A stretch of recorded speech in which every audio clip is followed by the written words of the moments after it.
Sí. Que tiene que pegarse un poquito más del micrófono porque casi no se escucha.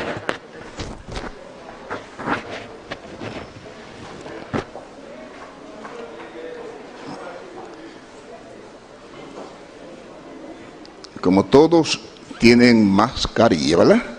El juez, para que puedan escuchar lo que va a decir, hacer más fácil la audición, por eso se está quitando la mascarilla, porque creo que no debo tener tanta mala suerte que salte un coronavirus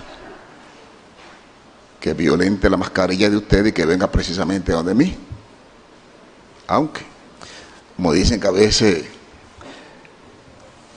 cuando uno está de mala suerte, dice que se cae de espalda y se rompe la boca. Miren, yo les decía, y ojalá que esto sirva para una próxima ocasión, de que el Ministerio Público, cuando tenga casos de esta naturaleza, traiga de manera puntual las imputaciones a cada persona y que se le haga comprender a cada uno de qué se le acusa.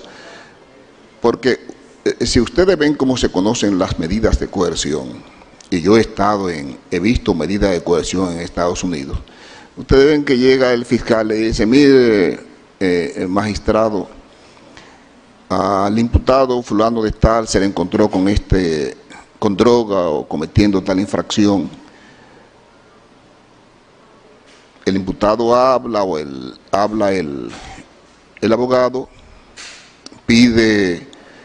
hace su pedimento y el juez decide, porque el juez ahí no tiene capacidad. Yo no tengo ni estoy en condiciones de fajarme a discutir si el Ministerio Público me está mintiendo o no me está mintiendo. Ahora, el Ministerio Público está prevalido de un principio de buena fe. El juez supone que el Ministerio Público actúa en esa dirección. Como cuando un policía me dice: mire, magistrado, le ocupamos un arma de fuego a fulano de tal. El juez no puede decir si eso es mentira o eso es verdad, pero el juez tiene que creer que ese agente de la policía levantó un acta de registro y certifica que le ocupó esa arma de fuego a ese ciudadano. Esa es la verdad que el juez no puede rebatir, porque se la está estableciendo una persona que tiene fe pública para eso. El escenario ya para otro tipo de discusiones no es este.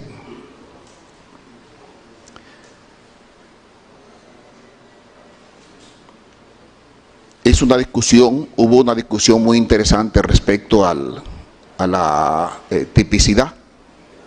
Interesante. Y la asumo como una enseñanza didáctica. Fíjese, yo voy más lejos. Yo ni siquiera digo que el lavado de activos se tipifique porque haya un delito precedente y que es una infracción autónoma. Sí, yo creo que es autónoma. Pero por desgracia, dentro de sus elementos constitutivos, tiene que tener una infracción primaria. Es autónoma, pero uno de sus elementos constitutivos es que aparezca una infracción previa. Si no apareció esa infracción previa, entonces no se tipifica porque le falta uno de los elementos constitutivos. Así es que yo veo el asunto. Y todas esas discusiones yo las entiendo interesantes. Nosotros duramos aquí, como les decía, ahora tenemos como 27 horas y me ha servido esto, no es que me sienta mal, porque me ha servido porque he podido solidificar más mi relación amistosa con ustedes, y como les decía, he podido compartir con el doctor Minier por quien su forma campechana de exponer y de litigar me resulta llamativa. Y no hay discusiones más llamativas que esas discusiones que se dan entre el doctor Minier y la magistrada Jenny Berenice. Yo me pasaría los días escuchándolo discutir, escuchándolo litigar, porque de verdad que Santiago ha dado lumbreras, y eso hay que reconocerlo. Fíjense, en días pasados yo estaba escuchando a Pepe Mujica, una persona con una vocación humana extraordinaria. El que ve esa película de Pepe Mujica, creo que se llama 12 años en una noche, interesantísima. Pepe Mujica llegó a ser presidente de Uruguay y aún sigue en su Volkswagen. Finalmente en estos días se retiró, y él decía, cuando se retiraba, él definía, hacía una comparación entre el amor y el odio. Él decía, el amor y el odio se parecen, son comparables. ¿Por qué? Porque son dos pasiones. Son dos pasiones. El amor y el odio son dos pasiones. El amor construye y el odio destruye. Esa es la diferencia. Son dos pasiones, pero con objetivos distintos. Y al juez tiene que inspirarle el amor cuando juzga. Al Ministerio Público tiene que inspirarle el amor cuando investiga. Y a la defensa técnica de los imputados tiene que inspirarle el amor cuando postulan por sus defendidos. Es decir, eso es lo que hay aquí. ¿Puede la gente alegrarse de una tragedia? Jamás en la vida. Jamás en la vida debe la gente alegrarse. ¿Por qué? Porque por este momento podemos pasar todos. Recuerdo yo al niño que se reía del anciano, y el anciano le dice: mi hijo, no te rías de mí, porque como tú te ves hoy, me vi yo ayer. Como yo me veo hoy, te verás tú mañana. Entonces, por eso nadie debe sentir alegría por esto. Algunos han querido darle una connotación política al proceso. Y yo digo que ese es el lateral de donde deben apartarlo, para que no se contaminen los partidos políticos. ¿Por qué? Porque los partidos políticos son la genuina representación y sustentación de la democracia. Lo que tenemos que luchar es cada vez más por tener partidos políticos fuertes, dirigidos con la finalidad de que cumplan su función social, que es la de servir a la democracia y al país. Sí, no debemos de ninguna manera pretender debilitar a los partidos políticos como fundamento del Estado social y democrático de derecho, porque es el escenario que tenemos para exponer nuestro pensamiento, nuestras ideas, y para manifestar lo que queremos. Esto yo lo veo no como un asunto político. Esto yo lo veo, y se lo digo a Alexis Medina, que tengo mucho tiempo que lo conozco,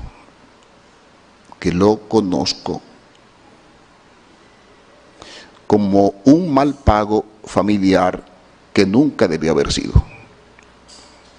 En una ocasión Alexis vino aquí con un problema y me consultó. Y si él no me deja mentir, yo le dije: Alexis, deja eso así. ¿Y sabe por qué le pedí que dejara eso así? Yo decía: mira, tú eres hermano del presidente de la República. Tú eres hermano del presidente de la República. Y a veces uno, aún teniendo razón, tiene que dejar pasar cosas. Hay una tienda de repuesto ahí en la carretera Sánchez, no recuerdo cómo se llama, está en el 7,5. A mí se me dañó el motor del carro y fui y compré un motor. El motor salió dañado. Cuando voy, el carro sin motor, se comunica el mecánico con el señor comenzó a saltar y a brincar y me mantuvo dormido y no cumplió ni con repararme el motor ni con reponérmelo. Tenía un amigo que me decía: somételo, ponlo en una querella. Y tuve la intención de ponerle una querella. Después reflexioné y dije: bueno, si vengo y le pongo una querella aquí en el Palacio y lo mandan a buscar preso, él va a decir que eso se está haciendo porque yo soy juez. Y esas son de las limitaciones que tenemos nosotros cuando tenemos funciones públicas o cuando tenemos familia que ocupan posiciones cimeras en el Estado. Digo que es algo familiar porque, si ustedes no lo saben, Alexis Medina, que es el hermano más chiquito del expresidente de la República, el más pequeño, ha sido la niña linda de él. La niña linda del presidente, y eso lo sabe su hermana. Que el expresidente de la República ha sentido una debilidad extraordinaria por su hermano. Y el propio expresidente siempre fue cuidadoso. Y yo soy testigo de eso. Siempre fue cuidadoso y mantuvo a Alexis a distancia. Lo mantuvo a distancia. Por eso le digo que no es un asunto que, aunque quieran asumirlo de manera política, no se trata de eso. Se trata de una falla familiar en que una persona, no sé si por inmadurez o por lo que sea, desconoció que su hermano ocupaba una posición y que eso lo obligaba a él a mantener una postura que no pudiera, diría yo, atollar al gobierno de su hermano. Pero Alexis no correspondió con las pretensiones del presidente, de su hermano. Y Alexis comenzó a hacer negocio. Y los negocios de Alexis fueron notorios. Fueron notorios. ¿Y ustedes creen que solamente es el Ministerio Público que persigue a Alexis? Y se lo voy a decir. Miren, todos esos comerciantes, empresarios, que veían que usted era favorecido por encima de ellos, que ese tráfico de influencia usted lo usaba para favorecerse, hoy celebran que usted esté ahí, para que no se pierda. Cuando yo le decía al presidente de la República, a raíz de una entrevista en el Consejo Nacional de la Magistratura, era que le decía, como señor presidente, cuídese del poder. Y se lo decía porque yo tengo mucho tiempo que aunque no participo en actividades políticas, sí observo. Vengo trabajando desde el año 1975, comencé a trabajar en Radio Popular. Me tocó ver cuando el presidente Balaguer fue derrotado y me tocó ver al presidente Balaguer caminar por el Mirador, acompañado de Bello Andino, Pérez Bello y otra persona en una ocasión. Caramba, yo decía, ¿y cómo puede uno pensar que una gente que era tan querida, hoy camine de forma tan solitaria? Después, el 4 de julio de 1982, tuve que vivir, y esa información la difundí yo en Radio Popular, siendo yo locutor, cuando el presidente Antonio Guzmán se quitó la vida. La soledad, pero más penoso para mí fue ver cómo murió el doctor Salvador Jorge Blanco. Una persona que yo recuerdo que trabajaba yo para Radio Popular e iba a cubrir todos los lunes su visita a las 7 de la mañana al Consejo Estatal del Azúcar. Y después el doctor Jorge Blanco, con tantas personas a su lado sirviéndole, termina muriendo solo porque se cayó de una cama, sin ni siquiera una persona que lo agarrara para evitar esa caída. Cuando había tanta gente a su alrededor que lo aclamaban y se reían de cualquier chiste que hicieran, porque cuando uno está en el poder, el chiste más agrio que uno haga despierta muchísimas carcajadas y uno llega hasta creerse que uno nació para ser cómico, hacer drama, porque la gente se ríe de todo. Y es así, el poder es así. Mira, Alexis, y es la percepción que yo tengo, cuando se habla de funcionario, yo creo que Alexis mandaba más que los funcionarios. Mandaba más que los funcionarios. Esa es la percepción que yo tengo. El doctor Freddy Hidalgo, que duró poco tiempo en salud pública, al doctor Freddy Hidalgo, y que me perdone, yo entiendo que es un tonto poco útil.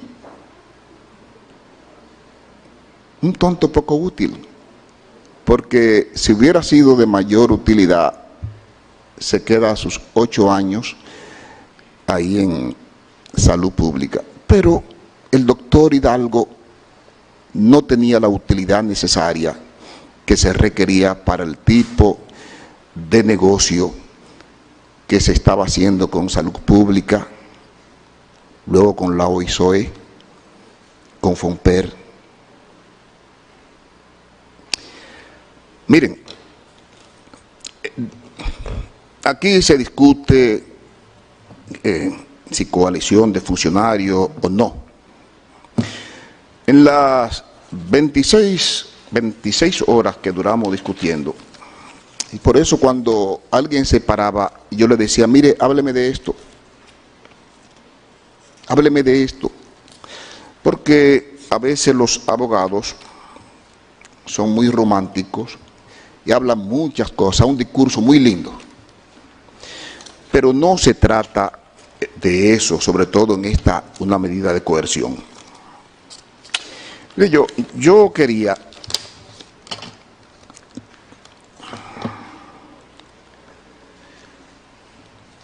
aquí dice el Ministerio Público que hasta ahora yo debo creer eso porque esta es la verdad que yo tengo.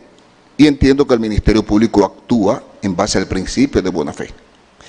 Dice el Ministerio Público, mediante allanamientos realizados en fecha 29 de noviembre del año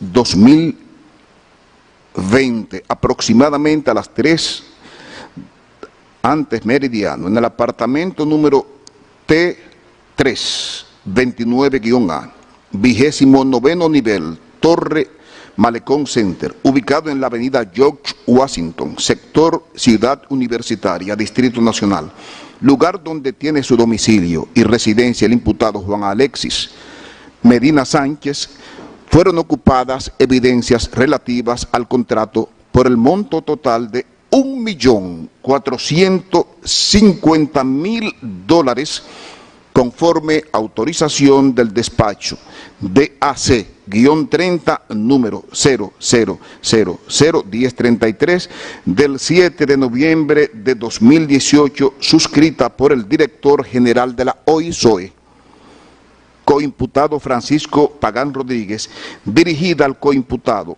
Julián Suriel en calidad de presidente de General Supply Corporation, para ser utilizado presuntamente en el asfaltado de la carretera San Juan Las Matas de Farfán.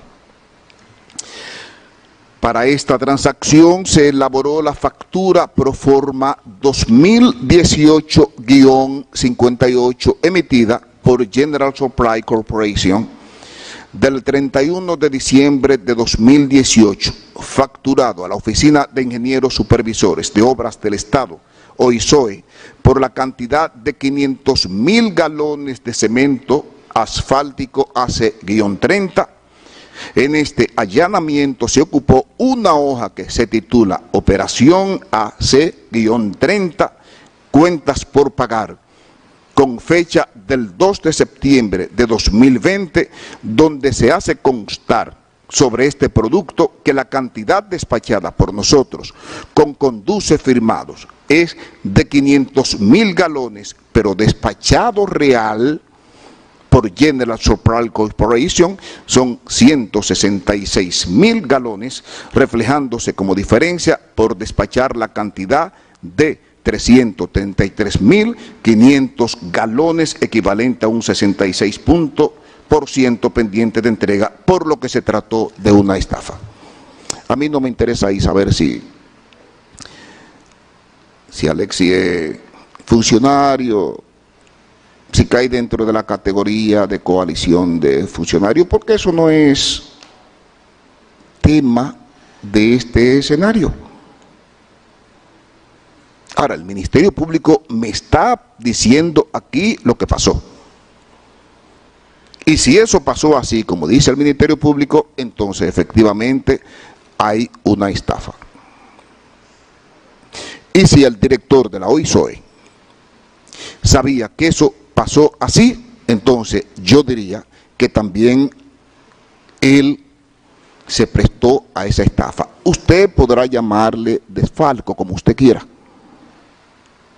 Usted podrá llamarle asociación de malhechores, como usted quiera. Pero ahí está. No voy a hablarle ni siquiera de otros detalles que da el Ministerio Público cuando les presentaban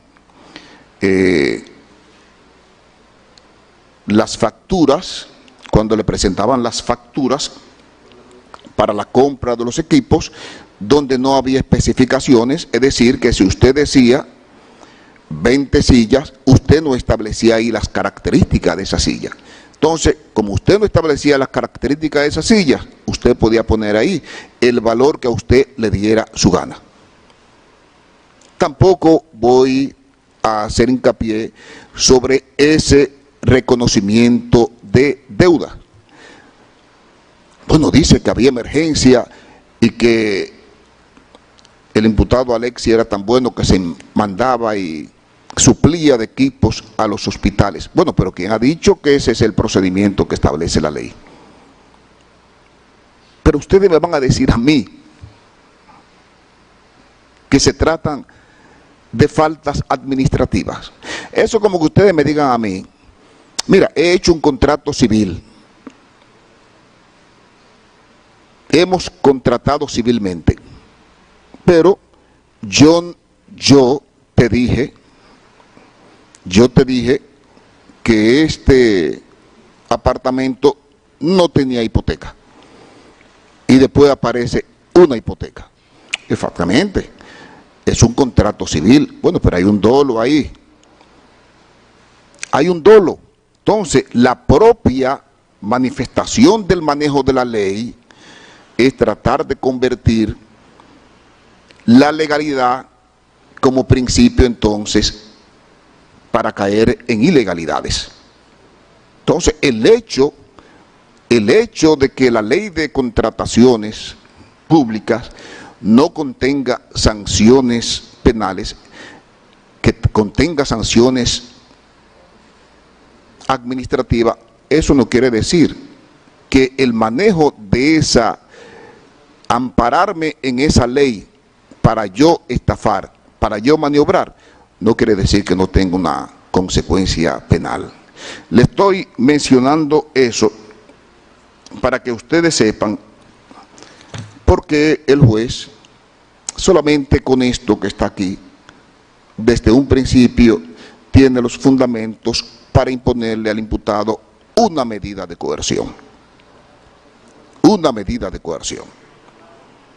¿Qué resulta? El ingeniero Aquiles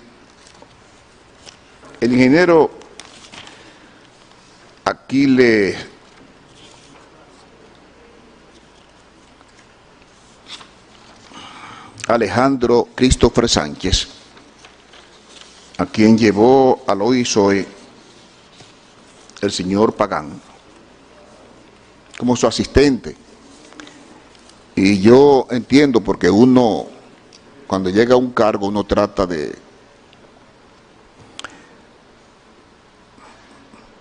buscar el concurso y cooperación de la gente que son amigas de uno y que uno entiende que tienen valores y que tienen conocimientos.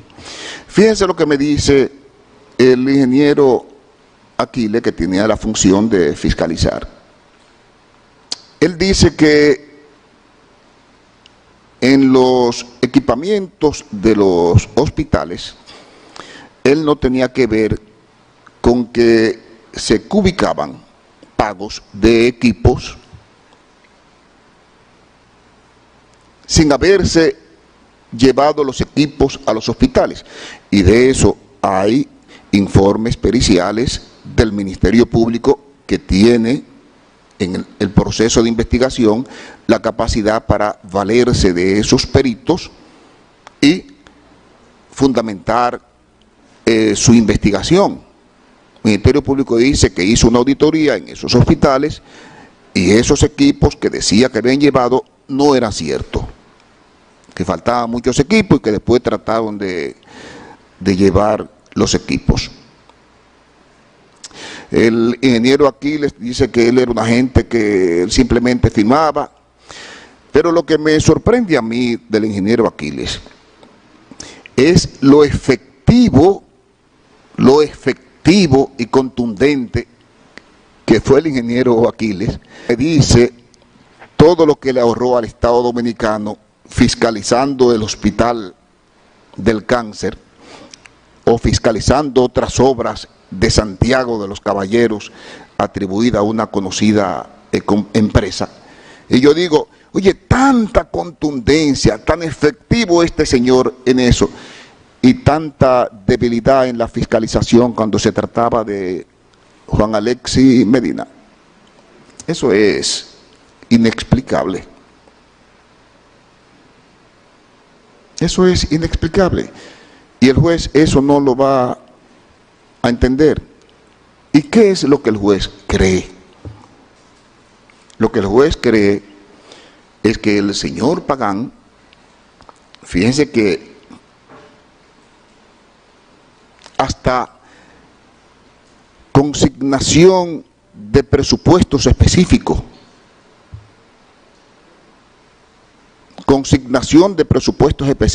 que le correspondían a otras instituciones, se la llevaron al señor Pagán porque era el más arretado de todo.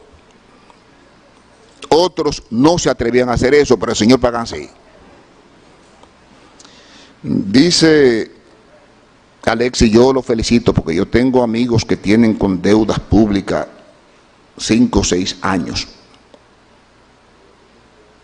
Pero la suerte de Alexis es que él tuvo amigos que le saldaron esa deuda pública lo más rápido posible antes de que se fuera el gobierno.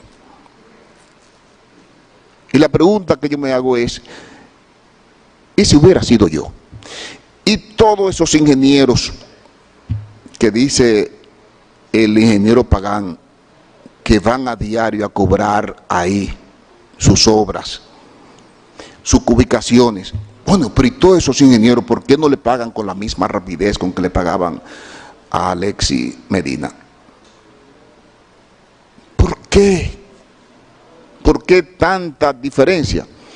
Bueno, porque lógicamente se asociaron. El juez entiende que se asociaron con propósitos ilícitos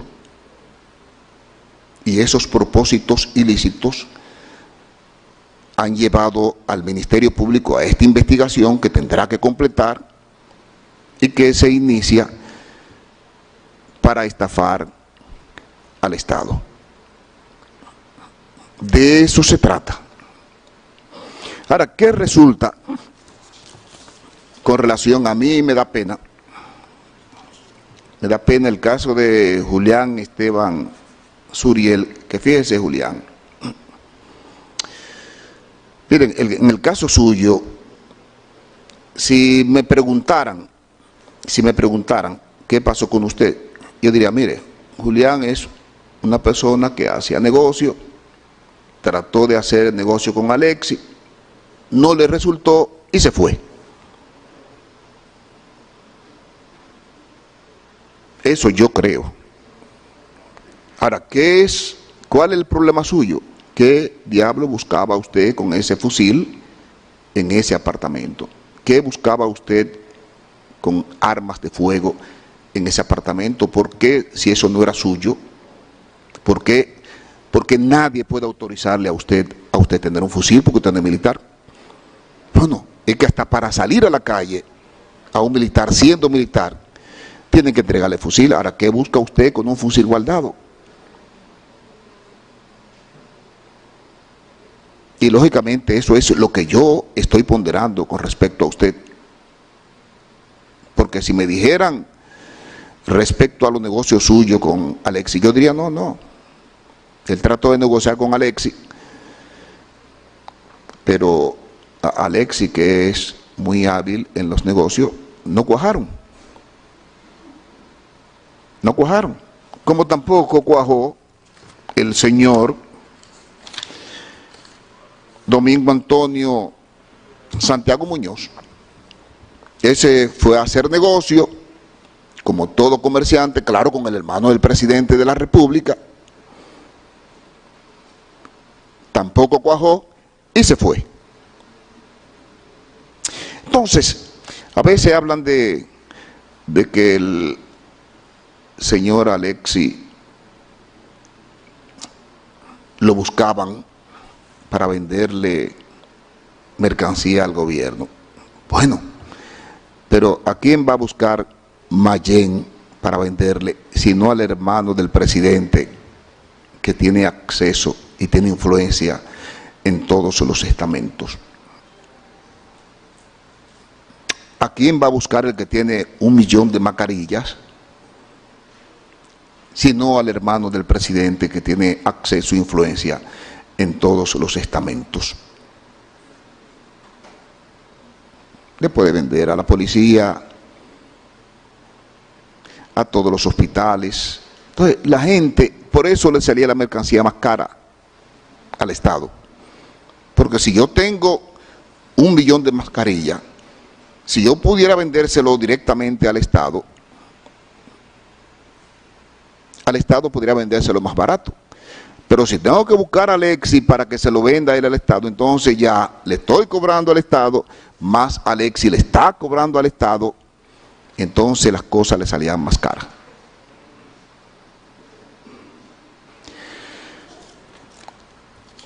José Dolores Santana Carmona. que era quien yo le decía que él no sabía que era tan rico.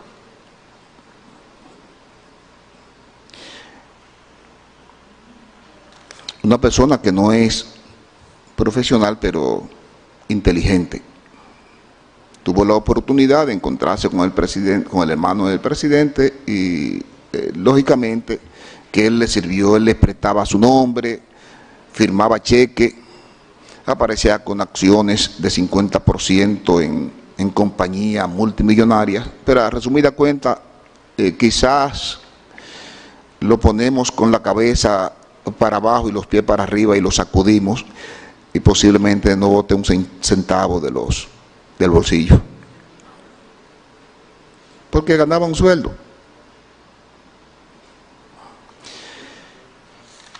De Huácar ni decirse.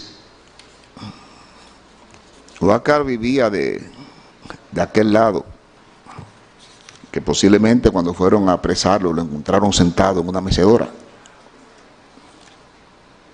Pero ¿cuál es el problema de esas personas? Bueno, que lógicamente esas personas prestaban su nombre y se prestaban a todo tipo de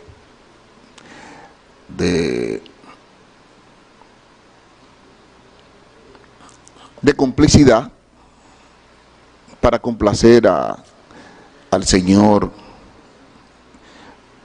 Alexis Medina, que de verdad ha sido yo lo felicito porque ha sido un gran poder en el comercio.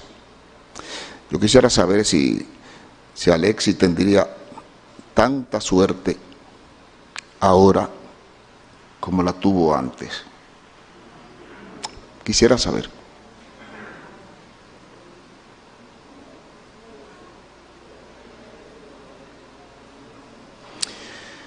Bien, mire, aquí está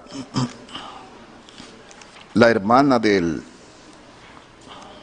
presidente de la República, doña Magalis, y para su consumo, doña Magalis, yo le voy a decir en beneficio suyo cuál ha sido el comportamiento siempre de este juez con respecto a las mujeres.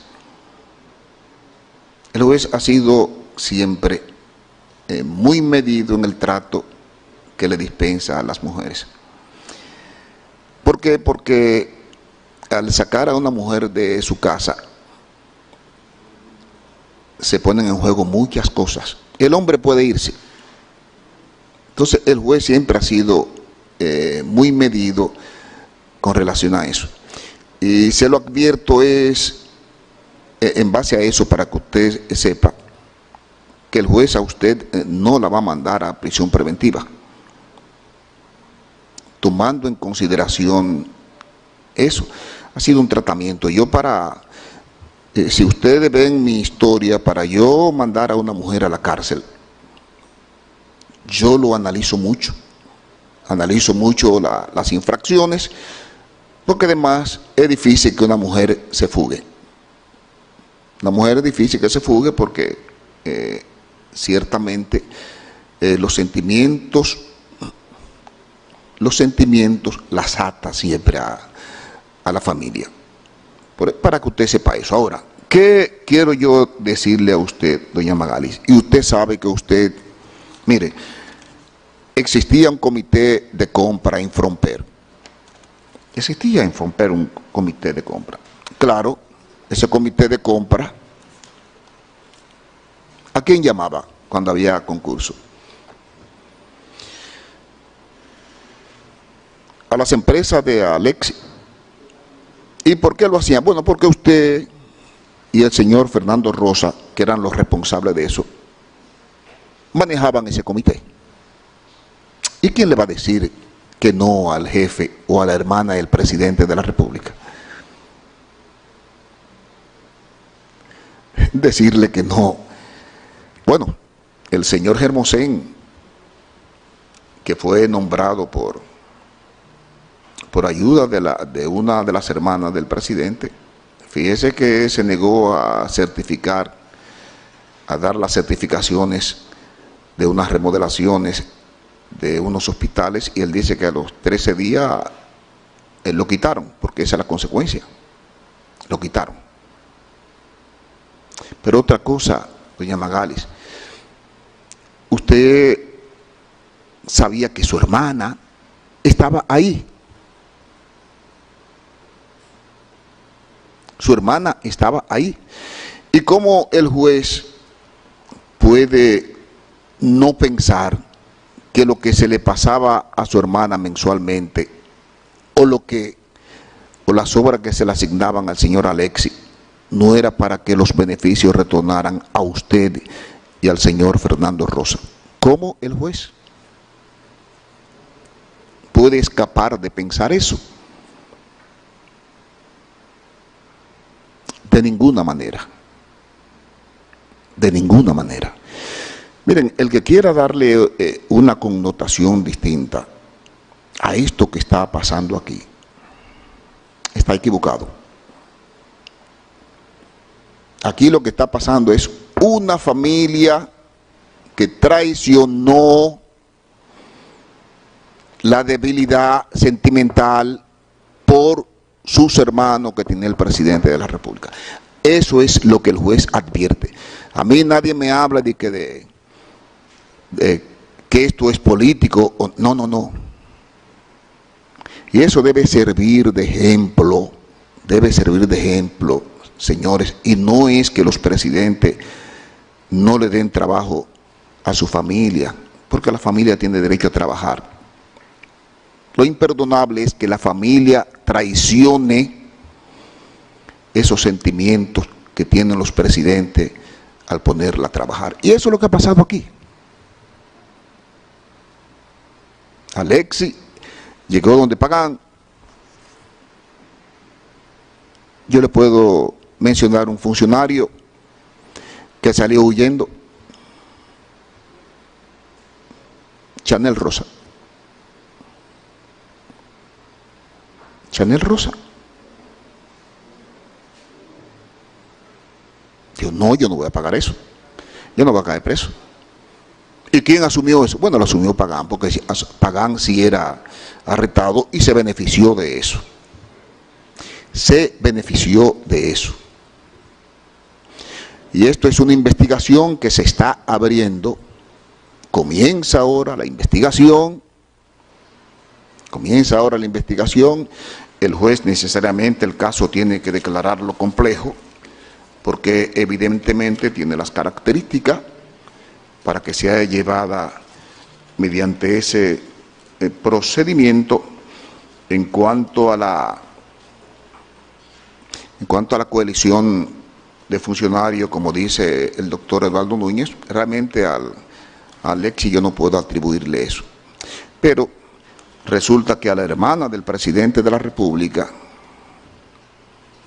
señora Magalis, y al señor Fernando Rosa, sí hay una coalición de funcionarios. Sí lo hay. El ingeniero Aquiles y el ingeniero Pagán, sí, entre ellos hay una coalición de funcionarios. El Contralor General de la República, el excontralor Hermosén, doña Magalis, Fernando Rosa, el ingeniero Pagán, el ingeniero Aquiles, sí hay una coalición de funcionarios. Cuando él dice, bueno, lógicamente que Alexis no puede ser insertado en esa línea, pero sí el juez le está estableciendo por qué la medida de coerción en contra de esos imputados. Siendo así, ¿qué el juez entiende? Mire, Juan Alexis Medina Sánchez, Francisco Pagán Rodríguez, Aquiles Alejandro Christopher Sánchez, el juez entiende que hay mérito suficiente para que ellos vayan a cumplir prisión preventiva por 3 meses. 3 meses.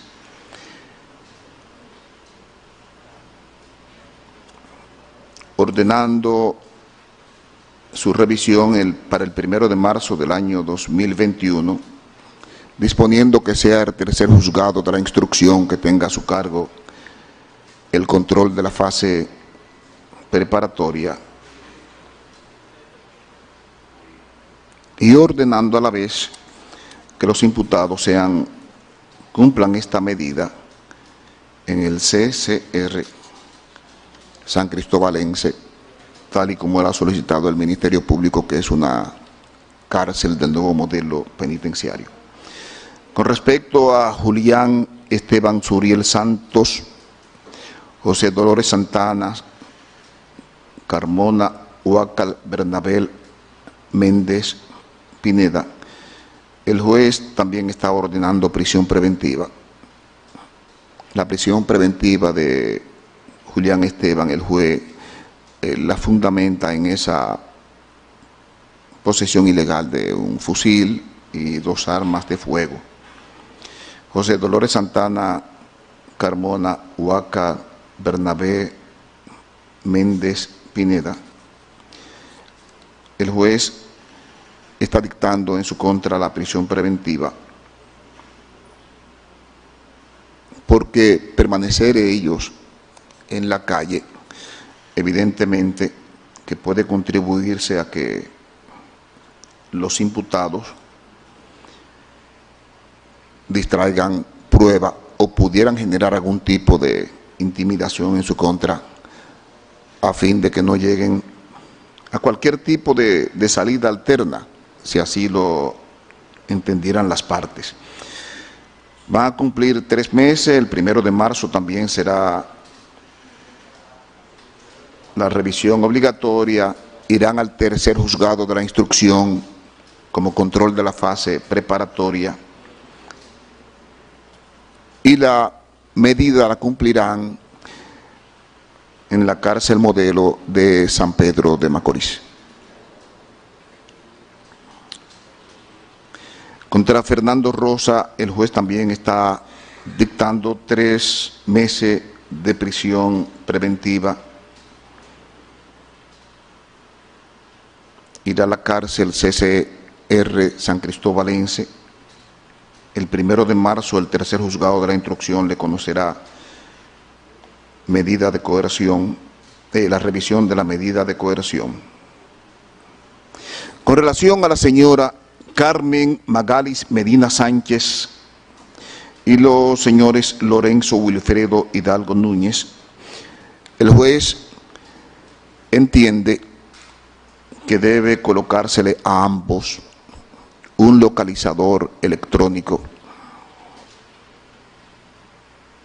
y someterse a la vigilancia presencial dispuesta por las autoridades correspondientes.